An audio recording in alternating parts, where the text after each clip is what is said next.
sexual trafficking, or trafficking, is increasingly understood as also a conflict-related type of violence, and that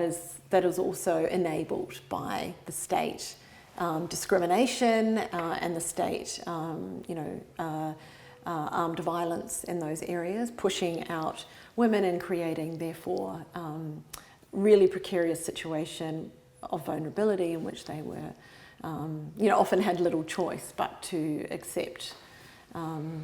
the offers of traffickers to leave. So, but we see that in other contexts, and I think, the Yazidi example with the way in which ISIS early on enslaved and controlled women, Yazidi women, ethnic minority women in Iraq, which also facilitated their trafficking, is really interesting to look at in hindsight, because at the time no one was thinking about sex trafficking or sex slavery as the primary type of violence in terrorism, right? Yeah, so increasingly we can now see that also an early warning sign for terrorist violence, for terrorist conflict, one-sided conflict, is also sexual violence.